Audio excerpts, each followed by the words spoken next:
Welcome back to Deep Thoughts, ladies and gentlemen, to an episode that'll be watched by very few, except for those who maybe are chronically dealing with it. Today's episode is about choosing to forgive, or choosing forgiveness. Forgiveness is an extremely interesting process, and it's one of these things that we do on a daily basis.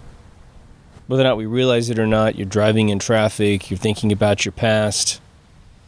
But it is such a rare occurrence in the macro sense and a big sense that even if you live a really long time, it's not something that plagues us like breathing and needing to drink water and eat food, where we all talk about that stuff. Forgiveness and forgiving is usually a fairly isolated activity. And it's a very trying, taxing activity for the mind in some cases. And only you know the circumstances by which this forgiveness needs to occur at its full dimension, as much as you might try to explain it to someone else. And that's why it's difficult. And we don't have, as far as I know, there's no classes in high school, college, anything, but this is something that we all need to become a master at, because we are all living with each other and we're all flawed. As much as we might love each other and try to understand each other and not say the wrong thing or do this other thing, yes, we need to nut up and grow some thick skin and not be so sensitive. But regardless of how much armor you have on your soul, you can be hurt and in need of sort of getting rid of a circumstance that is long in your past, plaguing your now, and theoretically destroying your future. So as we always do on this show, we're going to take the concept of forgiving and the circumstances around it, and we're going to slow time down. It's going to go to bullet time. And we're going to look at it in a micro sense, and we're going to look at it in a macro sense, and see if we can't establish some line of communication between all of us that will help us become the masters of forgiveness. Haven't you ever seen someone who's a little older, or a lot older even if it's a fictitious character that you're reading about in a book, seeing in a movie, television show, and the coolest thing about them is that they can forgive. I've seen this several times in my lifetime in real life, and it's always the person who has had the most experience in life. They have seen the most, they've been betrayed the most. There's an episode I did on betrayal, and I definitely tell you, to really think about forgiving those who betray you. But I didn't really get into the details of the science of perhaps what forgiving someone might entail. So this is where we focus. But I think that we want to be that person who can forgive. Now, obviously, there are individuals who would take advantage of anyone who can just constantly forgive. So forgiving someone doesn't mean you continually embed them in your life, right? You could have someone mooching off of you, stealing your money, whatever, and they just put the puppy dog eyes on, and because you're a good person and you forgive, they'll take you one more round until you're buried in the ground, starving to death, and they're on to taking from the next person. So I'm not trying to write blank checks for criminals who you may be related to or you may be best friends with on some level. Habitual betrayal is a different process than what I'm really talking about. What I want to address in this particular episode are the little tinges of forgiveness that we need on a daily basis. And before I say the next side of that, understanding forgiveness can help you toughen up such that you don't need to always default to this need for forgiveness in your own heart. You will understand that things are just pragmatically happening to you, and you don't always know what's going to happen, and so you don't get to the state of feeling betrayed or hurt. But on the second side of this, we're going to get into real betrayal real forgiveness as it relates to deep betrayal. Because I feel like I've personally experienced quite a few little chotskis in my life where I needed to forgive, and needed to be forgiven. Ultimately, the goal of this episode, if you're watching and you're continuing to watch, would be this. You want ultimate control over your psyche, over your life, over your happiness. So the two-sided, two-pronged approach to this thing is sort of what you really want to have, which is you want to be stronger. And you don't want to be offended as much, and you don't want to be betrayed as much, and you don't want to be angered as much, right? But if it does come to that situation, you want to have control to quickly eradicate from your soul, from your mind's eye, from the processes of electricity in your brain, maybe thus to your soul, that allow someone or something to rent space in your brain and steal the now from you. How many of you could raise your hand if I said, look, how many of you were having a great day one day? You had a huge list of things you needed to do, perhaps for your business, perhaps for just keeping the house clean, or whatever you wanted to do. Maybe even lay out in the backyard and take in some sun. And something happened to you. You got a phone call, a text message, an email. You just recalled something in the back of your head. Someone who was supposed to come over to visit and share that moment with you doesn't show up. And now you were so pissed off that you can't accomplish anything. You get these little seeds in your brain. If you've ever struggled with jealousy in your lifetime, that it could be just devastating. That's why you don't want to have any perspective of life where jealousy is something that really is serious in you. Now, endearing jealousy can be kind of fun. You wish you could be with your spouse. You wish you could be with your significant other. But for whatever reason, they can't be with you. And you just, instead of feeling horrible about that feeling, you start to realize, how lucky am I to have someone in my life that I would have such a feeling for?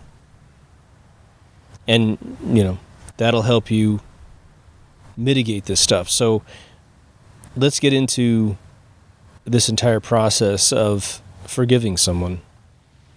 The weird thing about forgiveness is that every single experience that creates the need for such a contemplation to think about having to forgive someone is such a snowflake of complexity. And unlike snowflakes, it's more complex in that it doesn't come down generally in the same size.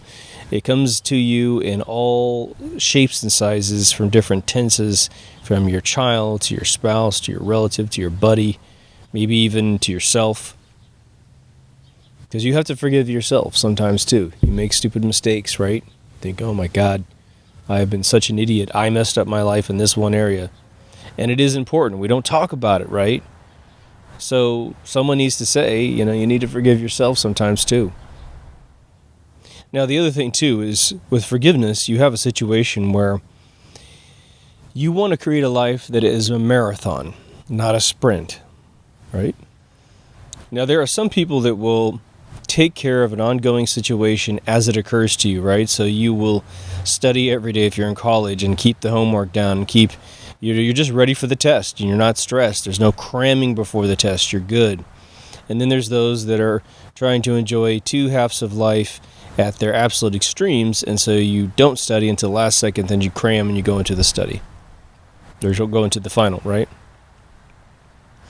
With forgiveness, you have a sort of a biorhythm of your life that can control some species of the need for forgiveness, which is to stay informed about everything around you and to weigh the cause and effect models in your life at all times. What that means is, if you know your kid's going off in this direction, your husband or your wife's going off in that direction, and you analyze in your mind just lightly, not obsessively, right? The notion of anything could happen and what could happen.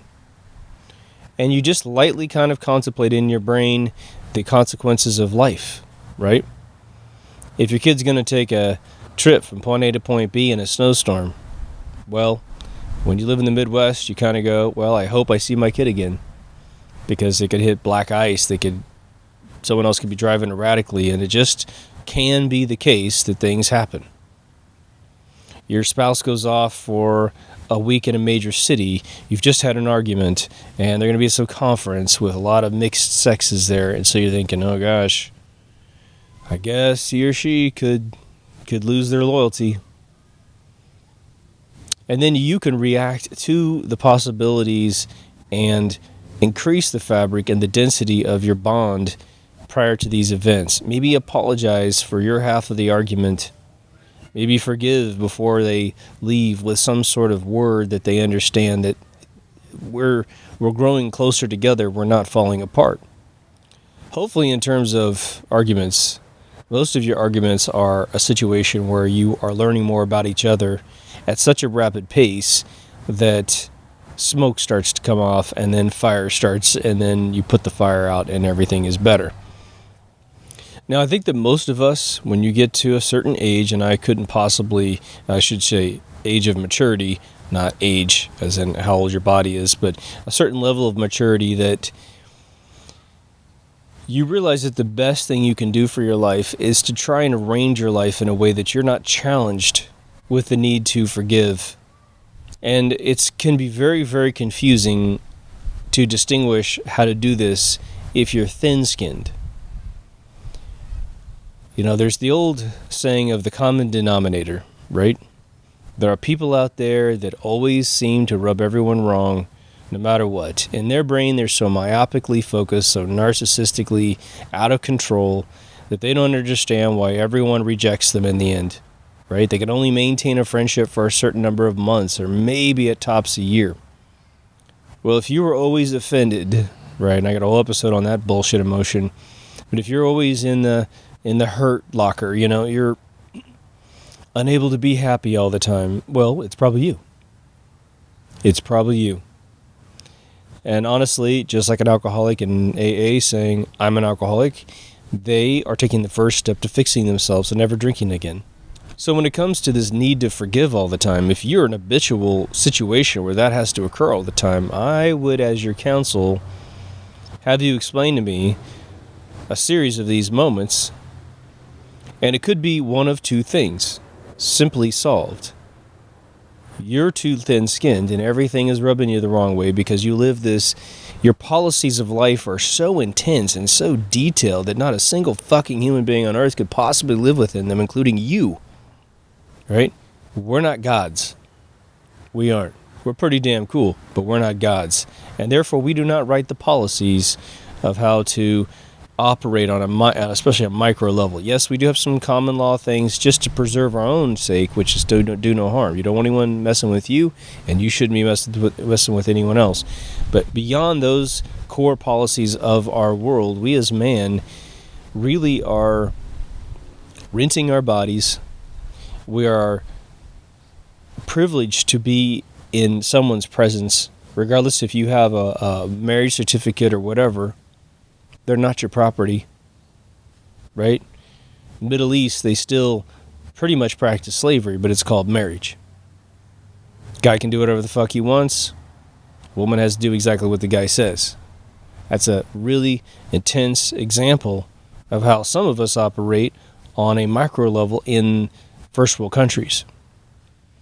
It's funny, there are a couple of shows on HBO. One of them is Boardwalk Empire, and the other one was Carnival. Both of them which had males, white males, who would hit themselves on the back with a strap and a buckle or pieces of metal to punish themselves for having impure thoughts. Boardwalk Empire, as I'll use as an example, there was a Prohibition IRS officer that was falling in love with a widowed woman, but he was already married. And so he's beating himself up. And of course, as he takes the shirt off, you can see all the scars that he's been doing this his whole life. He is doing that because he can't forgive himself for having an impure thought towards another woman while he is married. Instead of doing what your humble narrator would do, which is just to say, I'm a man, I have genetics, I am programmed to appreciate the female form. Yes, I used to live my ancestors used to live in harem form and screw anything that existed. That gene has not been completely wiped out. So as a subconscious human being, every male will have those pings of wanting to procreate at different times, which just gets pushed away through practicality, and what is left is having sex in your brain. But the thing that makes you grown up is to control yourself and not go after it. To understand you're committed to someone else. That's the beauty of the life that you live right now. And hey, yeah, if life was different, you were single right now, you would approach that person. Instead, this guy's beating the shit out of himself, punishing himself, trying to do the Tony Robbins thing almost, where he's attaching pain to the impure thought, which is a very fascinating idea. Now, one of the things that precedes the need to go into this forgiveness mode and analyze things is having your feelings hurt. And it has to be one of the most amazing accomplishments of our Creator. If you were putting a bunch of stuff together and you're looking for indications to determine whether or not your experiment's working well, the second that we as human beings could have our feelings hurt, as morbid as this sounds, our designer had to have high-fived himself and said, "Oh my God, look at the depth of experience that I just gave another sentient being." Something didn't happen the way that you wanted it to happen. Someone violated a policy in your mind. I will tell you that slavery is one of the most amazing concepts the man could ever have allowed into our thought process. Because on one level, if you look at bringing a soul down to a body and then launching it into life, the idea that one soul would think that he could own another soul is actually very interesting. I would have assumed it would have taken a lot longer to get to that stage, but apparently that's more primitive, which is, being a lazy fuck is just really popular among the elite, right? Why do I mention that? Well, one of the key areas where people feel betrayed, and I've definitely been a victim of this in a big way, and I'm not saying that we shouldn't be able to come up with an approach to make this happen. But it is that we can't own someone until we get into a relationship. And then there's this duality between having security of being with someone else and having the companionship and the interaction with someone. And then there's the other side, which is I own you. You should not be with other people unless I say you can, sort of thing, right? Guys, we have messed up relationships with our girlfriends and their girlfriends, right? So the woman that we're dating, we sabotage their time with the other women because we're jealous. We want the woman to want to stay home with us. Some guys will be hermits and they'll stay in the house all the time, and so they are actually holding up their side of the bargain to say, we're always supposed to be here. And then the other side is that the guy says, well, I go out whenever I want. You stay here when I want to be here. And when I go out, you can go out. But don't go out to that place, this place, that place, because I know that you act like this and you're going to do something unsavory. But meanwhile, I'll go to the strip bar, I'll go to wherever and do whatever I want. I've seen that several times in my lifetime. But what would have happened to society had we raised our children, our boys, especially our boys, but also the girls, to say, look, you will never own another human being. You won't. They are their own sovereign, living flesh. The most that you can possibly do is convince them to dedicate their time to you. That's all. And every time you wake up and you choose to be together, you've had a great day. But every time they choose to be with another person for a particular spell of time, but they still return to you in the end, you're even more privileged. We all know what reunions feel like, right? They feel pretty damn good, don't they? But how do you think that happens? Well, you get separated, and then your reunion. But now let's dive into the first stages of being hurt and see how we get to this forgiveness mechanism. Now, obviously, we have to run down some scenario. I'll try to keep this as generic as possible. A human being that you like, doesn't have to be a lover, could be a friend, could be the lover. They behaved in a way that you didn't predict, and that disturbed you. And that's where I want you to stop time and look back on moments that you're having a problem forgiving and think about, what was the activity? A lot of times, the ones that we remember and the ones that are hard was that they gave their loyalty to someone else. Whether it be just three friends, right? They always say three's a crowd when it comes to friendship. I've experienced this several times as a young person, and then I had no problem in my 20s. It's really weird. But the idea is you're not allowing someone else in your life to pay attention to anyone else. They can't have friends, especially of the opposite sex, depending on where your orientation table lies, right? If you think about the moments in which we commit to each other, there is a stream of energy that goes through any human being based on the food supply, based on your rest, based on your overall attitude towards life. It's sort of a kind of a wiggling wave of water. Sometimes there's a surge in water, and then there's very little water. Sometimes it might just trickle in like drops, your energy level, right? When the tide is in, when there is a tremendous amount of energy in a particular individual, and you coincidentally have the same exact stream, you're both just, your cup is overflowing, both of you. Your attitude towards each other is intense. You can say and make all kinds of commitments. And it could be that every time you get together, you energize each other up. You're able to satisfy, what kind of home you want to live in, a location where you want that home in the world. You agree on everything. I want X number of kids, and you're lucky you have a boy, you have a girl, whatever the hell that you're looking for. You're one of those coveted couples.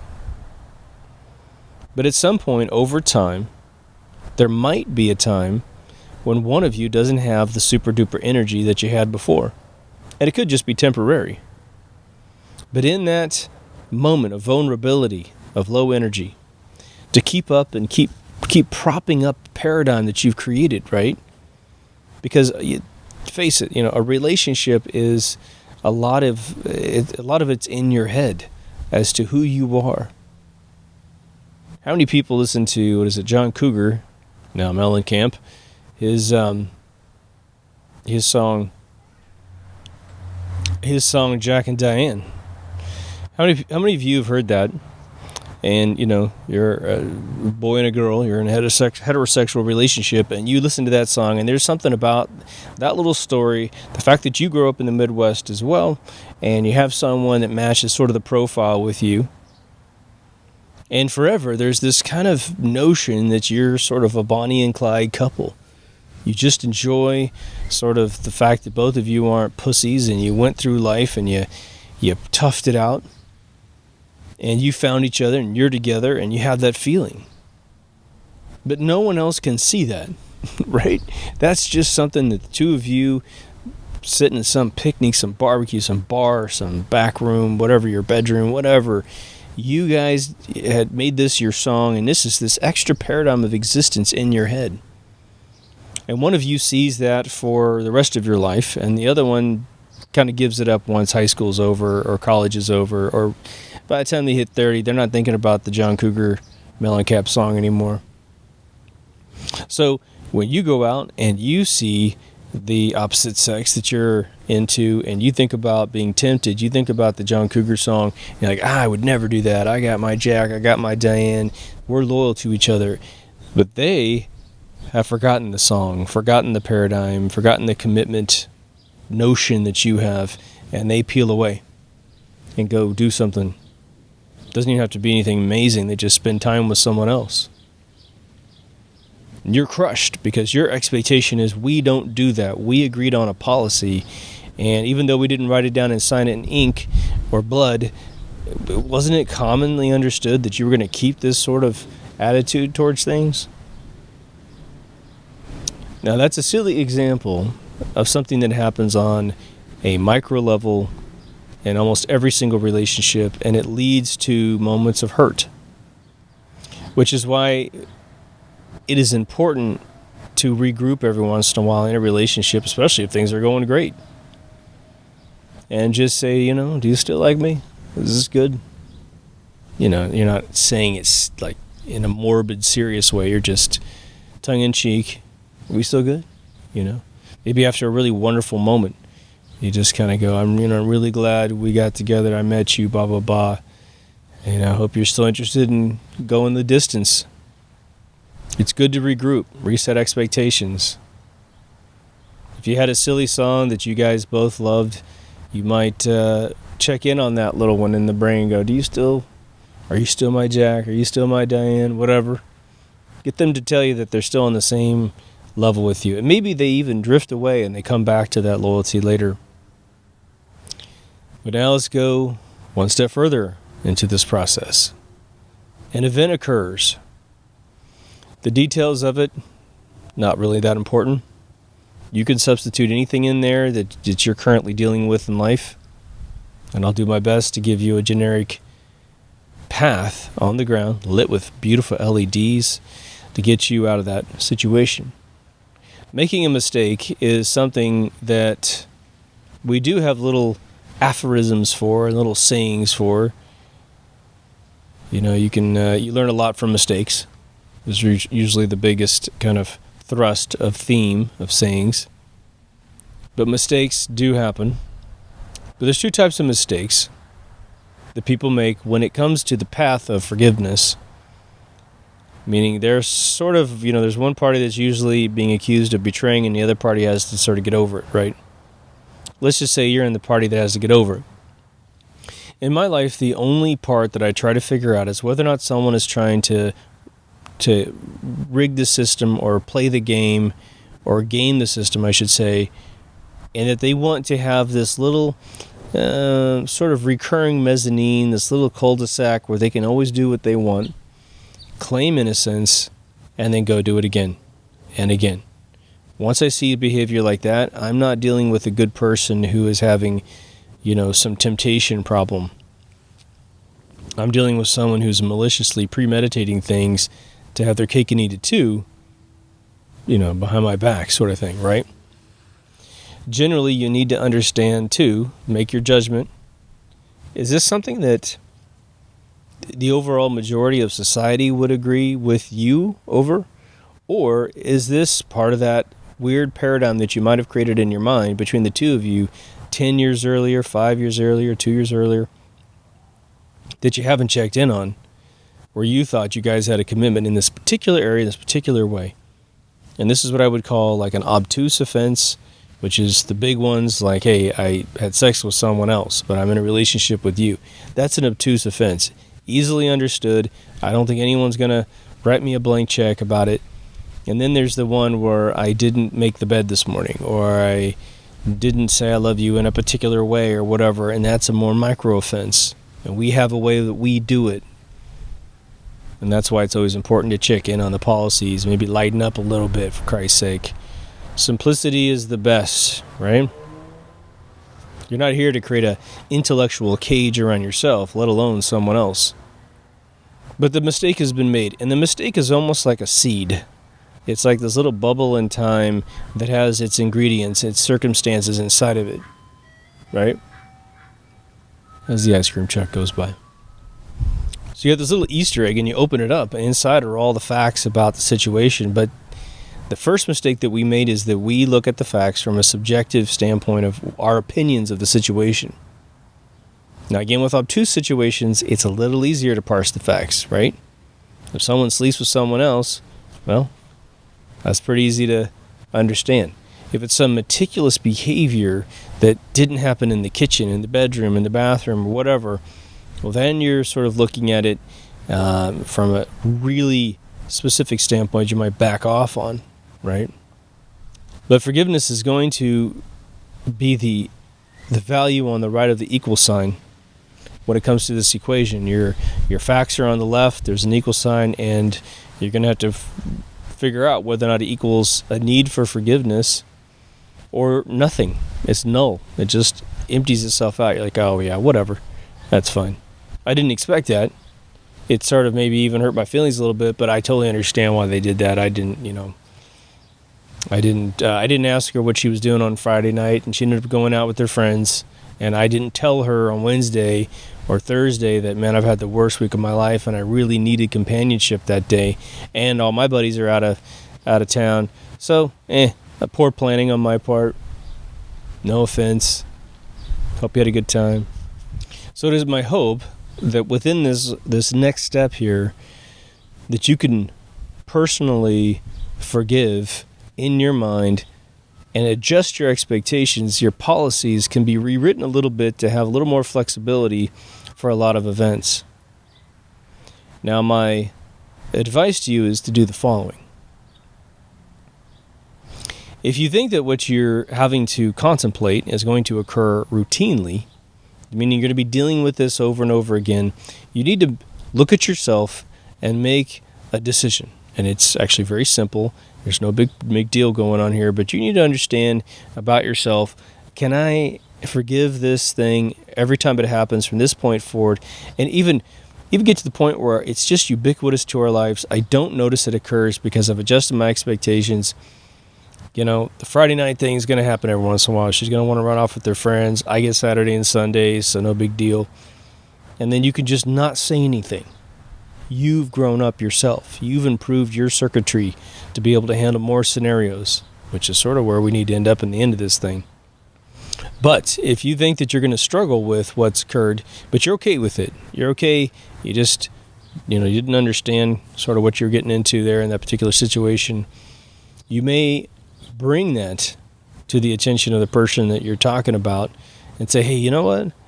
I just want you to know I'm totally cool with you going on Fridays, but I just need you to understand, like, when my buddies are out at the same time and I don't have you, and it's been, this project I'm working on is kicking my butt, maybe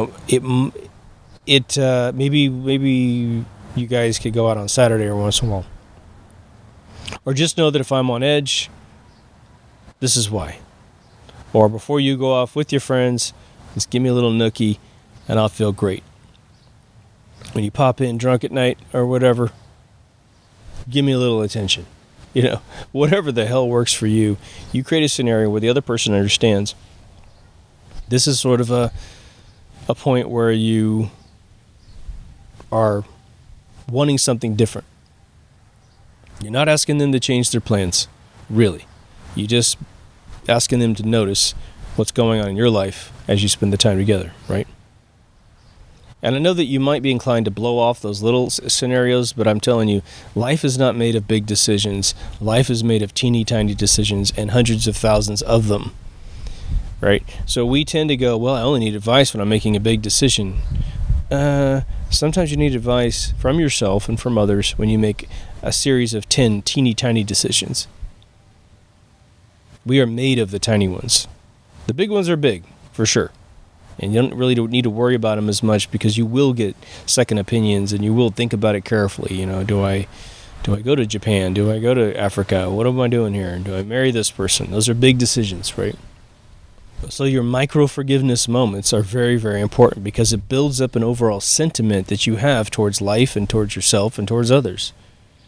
You might end up thinking, oh my God, the whole world's against me if you can't forgive, if you get super thin-skinned. Now, I'm going to put a little footnote right here about the half-hour mark. If you haven't seen my episode on being offended, it's important as a companion episode to this because I really talk about how there's really no such thing and that being offended is turned into emotional and physical extortion out of other people. If someone can tell you that they're offended, they want the fur coat, the diamond, they want you to fix their car. They're trying to get something out of you, to grovel, right? And forgiveness is the antidote. If you can get your mind to the point you feel like you've been hurt or offended or you're angry, forgiveness is your way of completely controlling your life and not being subjected to the need for an emergency room of emotional restitution, right? But now let's talk about a big one. Those nuclear bombs that go off in your emotional spectrum of life. Now, there are situations where you can avoid forgiveness because the other individual has decided to exit your relationship. Could be a family member. Could be your son, your daughter. Could be your spouse. For whatever reason, they have, developed in their mind, perhaps without, the ability to forgive your indiscretions as well, they have come to a point where they want to leave. Now, some people have the maturity, although I think it's very few these days, to actually break off a relationship and go off and do something with their life without hurting you. And then there is a huge group of people that always go off to find the other person, this sort of the safety net first, then they clip it with the one that they're with, and they jump off and seemingly don't care how much damage they do to the other person. It's one thing to be dumped, it's another thing to be cheated on, then dumped, right? In the end, it really is the same thing, to be honest. But we're looking for a technique to be owed something from someone when they leave. If you break it off with someone, and as I took a courtship and marriage class when I was in high school, and the big advice from the 40s was never break up with someone in their face because they'll cry. And when they cry, you typically cave in and go another round, even though you've made a logical decision based on who you really are to get the hell out of that situation. But if you do break up, it's clean and no one can extort anything out of you, really. Oh, they can try, but they won't be able to, really, because you've done the honorable thing. Trying to rationalize with them while you're leaving is usually best done in a letter, because in a conversation, someone can keep the conveyor belt going. You can't let go, but. It's better just to put it in a letter, which is today an email, right? Don't do it through text if you can help it. Give it a little bit of dimension. Well, let's just say the Hollywood thing happens and there's infidelity. Someone goes off and sleeps with their secretary. Someone goes sleeps with their whatever neighbor. Now you got a kind of a mess on your hands. Now, if you're just dating and you live in separate locations, hey, that's pretty easy to resolve, right? Stop going to each other's houses. If you live together but you're just dating, well, then someone needs to move out in the middle of the goddamn day or night when you're off on vacation or off on business because you've got your stuff tied together. And then there's a dispute of what's mine and what's yours. But if you were married and you actually share bank accounts and God forbid you have children, you are asking for some serious hurt. And I don't care what side of the fence you're on, right? A big mistake to not get divorced first and then go chase your alternative options. But now let's look at relationship forgiveness for 1 second because, and I believe I'm plagiarizing a little bit of my betrayal episode, but let's think about it for a second. The expectations of the United States of America is that between the age of perhaps maybe 18 and 28, the 10-year period, you were probably destined to find the spouse you're going to live the rest of your life with, or at least the first one you're going to try to do it with. In that time, you have not met that many people unless you're a celebrity. An actor, a musician, someone super famous in some other category, Olympic capabilities. And so most of us don't meet that many people, and we certainly don't meet them at any intimate level of intellectual exchange or physical exchange. But we want it so bad because there's so much pressure and so much chemical changes in our bodies to get this thing taken care of. Because again, as life kicks our ass the second we get out of high school, sharing that ass kicking with someone else is actually, it's nice. You know, the most wonderful things in the world are free. That's love and companionship. It's something you choose, right? But we barely meet anyone, and then we convince ourselves that we have enough empirical knowledge about that person and the rest of our options that we run off with them. And as it really doesn't fit, we just fudge it in our own brains. Well, I don't care about that. I don't care about that. I don't care about that. Well, I guess I can like that. I guess I can like this. But when you have a doozy on your hands, it's tough. Something happened that the world will obtusely agree with you on, and now you have to figure out how you're going to deal with it. And depending on your life, you may not have any advice at all in the world. And usually it takes a while to figure out that you haven't met that many people in life. Usually that sentiment only comes into your mind after you find a person after your person that has dumped you, has left you. And the second you find the second person, and then you can apply a little more science to it. You can have a few more conversations about who are you? Well, who are you? Well, I like this. I like you. You know, I thought this was not important, but it is important. Oh, me too. Blah, blah, blah. Your second attempt at having a long-term relationship is typically exponentially better than your first. But when you're in your first, what happens? You're usually younger by mathematical certainty and therefore less mature, right? So let me ask you. You're hurt, and you're hurt bad. Well, before forgiveness comes into the picture, what are your options here? If someone has convinced themselves that they're not the one for you, and you're not the one for them, what can you do to possibly change their mind? In rare cases, there are some communication efforts that can be very successful, and you can actually talk to someone through a misunderstanding. That's usually what it feels like for the receiving end. Because you'll say, why? And they'll give you some really bizarre excuse, and you'll say, well, that's not me. That's not the way I think. I've never had that thought ever pop through my head ever, but you're accusing me of having that thought every single day? That's not fair. Again, I had a girlfriend of mine, I think I mentioned this in season 1, really funny situation. She had gone on a date with somebody at her work, and it was a non-sexual thing at first, pretty platonic, and I found out about it, and I said, why did you do that? And she accused me of something that I didn't do at all, because we were at a gathering, a Thanksgiving gathering, and her aunt was throwing the event, and this guy came in. He was kind of a acidic dude, and he made a comment about her dress, that he didn't like it. But he was kind of, he wasn't saying your dress is ugly, but he was like, oh, where'd you get that dress? And, and it was pretty obvious that it was definitely an odd dress, okay? So she went in the back room and tore it off. And I remember I was following her because she seemed so disturbed, and I'm like, what's going on? What's going on? And she just tears this dress up. Puts on another dress.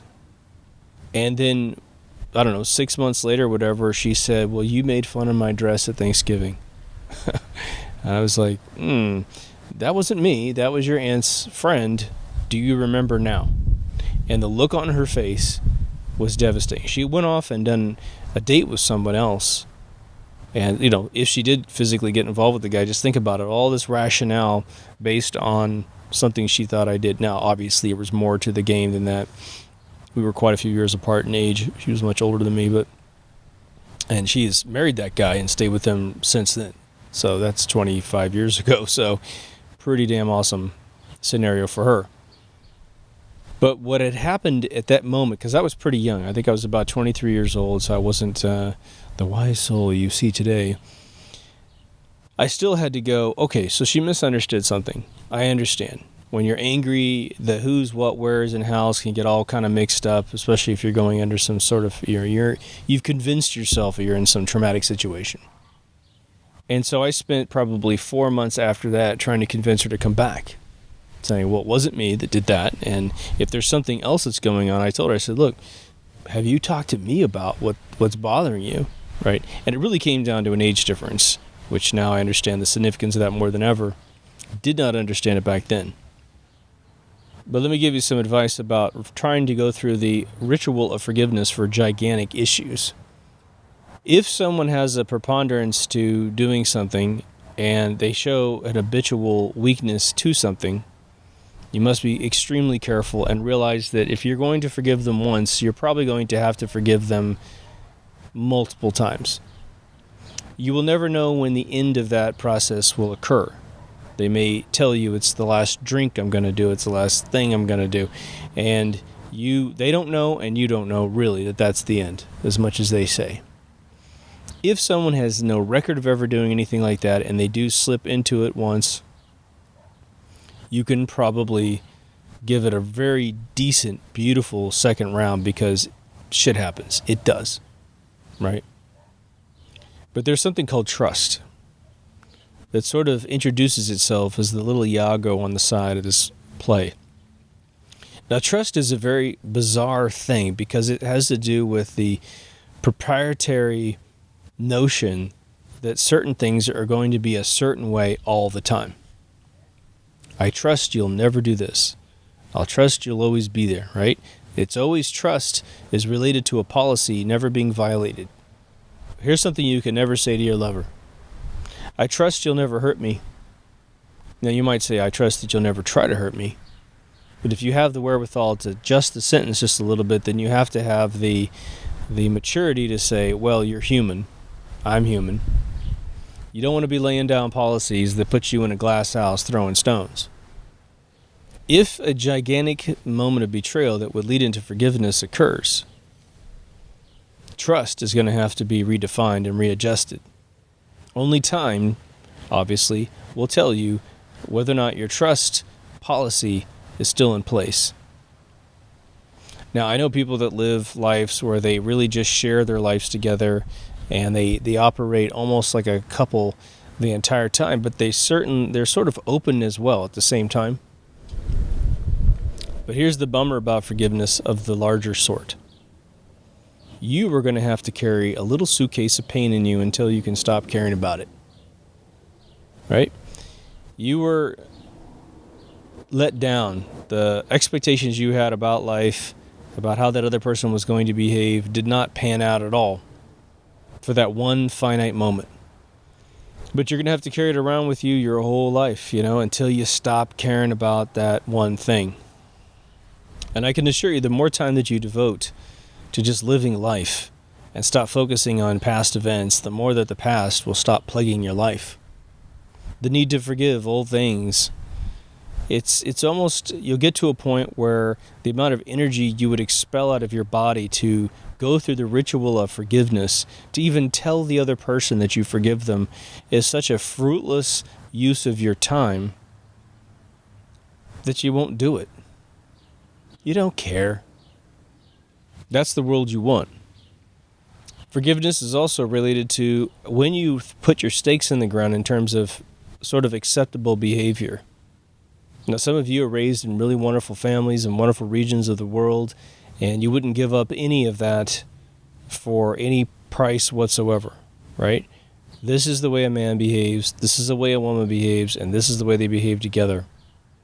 This is how a young child is allowed to behave, pre-adolescent, adolescent, etc. And if you have that conviction in you, then go ahead and stick to it. But then you should not move an inch from where you were raised, such that you may find people like yourself. The second you pick up your roots and you go someplace else and you lay down, you're now in a different culture, things are different. If you want to pat yourself on the back for being adventurous, you also have to be culturally open-minded. But it is this sense of right and wrong that gives us the foundation to create the policies, to create sort of the laws of the land within your own life and within a life you might share for others, such that you can itemize and recognize and identify moments of betrayal that would need forgiveness in the first place. We have this saying, if you're over 25 years old, and especially if you're 35, 45, 55 or higher, that you don't know shit about the world until you're 25. Right? We always say that. You don't. You got to finish college, and then you got to get your ass kicked for 3 years. And only at that point do you really just sort of enter the chambers of maturity. And again, a lot of you grew up a lot faster than that because you had much more intense lives. But on average, that's usually about the year you start to grow up. Start to grow up. You are not grown up one day into your 25th birthday. I only wish that was the case. Why mention that? I mention it because we form all of these notions of knowing how life should go before we ever live it to know what it should actually be. One of the reasons why when people get older they get a little more relaxed in the universe is because they've seen shit come and go. They've prioritized things that weren't that important. They thought they owned another human being and realized they didn't. And the more simplistic, the more they simplified their life, the more they kept it simple, the more life just opened up and opened up and opened up and made itself so much more pliable. You all know a person that's pretty much a hermit, and I don't mean for any condition of the mind, it just mean they're in these really small, bizarre worlds. You see these guys all the time. I've talked about them every once in a while in previous episodes, but they live in their little bubble of policies. There's a old thing I used to see when I used to have a season pass to Disneyland, take my daughter with me. I would go in there and I would see a white guy who has definitely done the mail order bride thing, which is fine.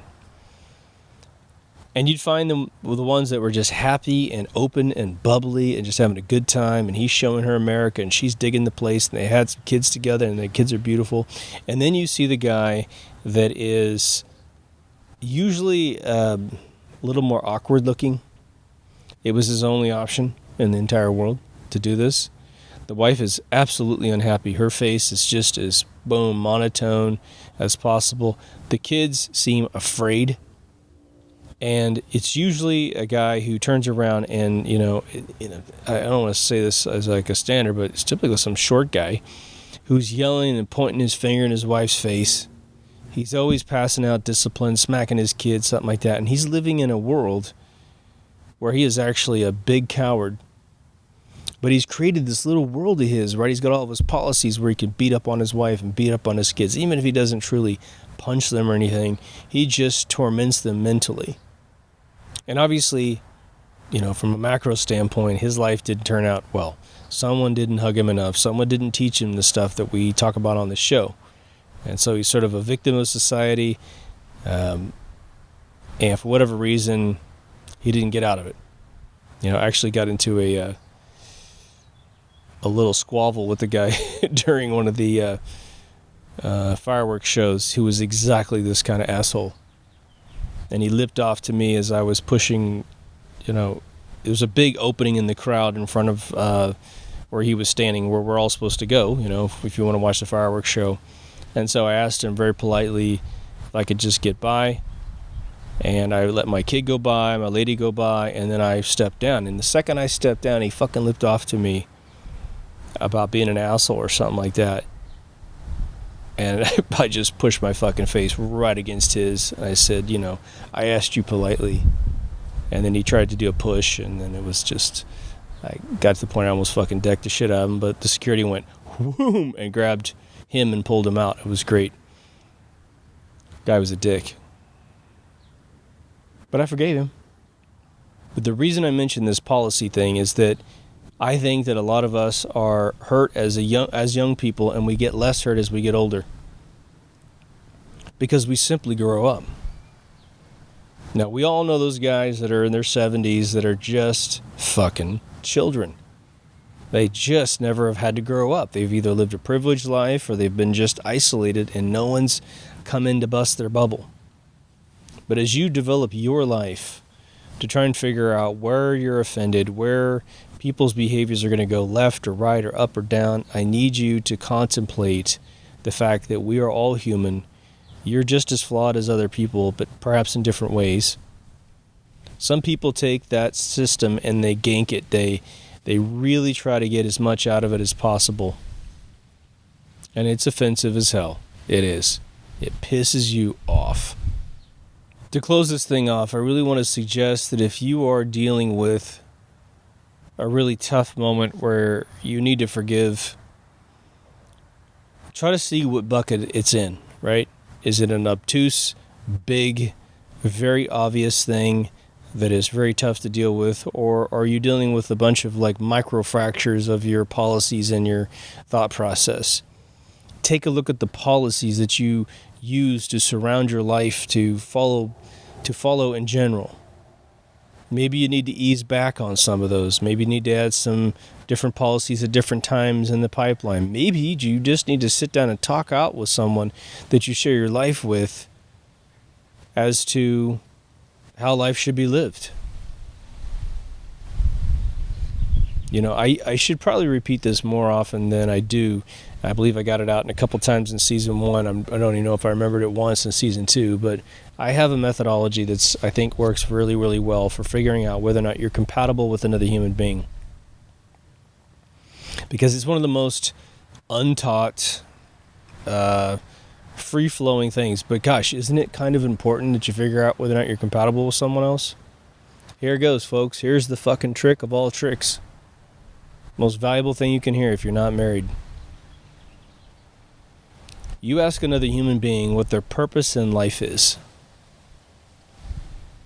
That's it. Don't ask them what they want to be in life, where they want to live, whether they breathe too, right? Oh my God, I breathe and they breathe. We have so much in common. They like to drink water. So do I. It's like, no. Purpose in life. What is your purpose in life? Is it getting rich? Is it serving yourself? Is it helping others? What is your purpose in life? Once you understand that, you're good. And once you understand that and you agree that your purposes are the same, you're good. Another test I did when I was 17 years old, before my mom married my stepdad, I sat them apart on a table, and I said, okay, I gave them 2 pieces of paper, 2 pens, and I said, look, I want you to both write down your definition of love and don't look at each other's paper. I've never seen 2 adults more nervous in my life. Out of 10 words that I had them write down, they only shared 1. But it was a very big eye-opener for them to see what each other thought about love. Imagine the difference between you sitting in a crowd watching your favorite musician on stage and how you feel entering the arena, showing your ticket, getting your food, whatever, and going down and watching the show, versus the person that's on stage walking out to entertain you. Think about how they think about the arena. It's like, this is just a mechanism, like an instrument to get to my fans. I own the music that goes through these speakers. I'm in complete control. If I sing one way, the crowd feels this way. If I sing another way, the crowd feels that way. If I'm having an up day or bad day, the concert's either good or it's bad. There is the duality, and the reason why I mention that is there's a difference between the way that you approach your life. Because in your destiny, you're more the person on stage. You are trying to control your life to get to your end goals, whatever the hell they are, and hopefully they're not all completely selfish to you. But the second side of the equation is when you are interacting with others, you are more like the spectator down there in the crowd. Now, if you are brilliant, which most of you are, try to live right in between those two. Be sociable, right? Get to a point that you can flow with the punches. Ease your policies such that your need to forgive anyone or anything becomes almost negligible. If you were an alien coming down from another planet, you lived 1,000 years old, and you came down to these human beings and you spent 20 years, right? And they're being offensive. They think, you're whatever race and sex you decide to tell the computer to make you when you come down. They don't know you're alien, but they're being offensive to you, pointing their finger at you, telling you how life is. You get a girlfriend or a boyfriend, depending on what sex of alien you are, and they run off and cheat on you. You could give a fuck, right? Because you're going, well, shit, I'm just an alien coming down for some sociological, psychological analysis of human beings. I don't care what you guys do. It doesn't offend me. I don't have any attachment to you whatsoever. I'm going to live 950 years longer than you are. Try to get your mind to be that mature within this life. And then you will simply be, the skin on your back will be very thick. Right?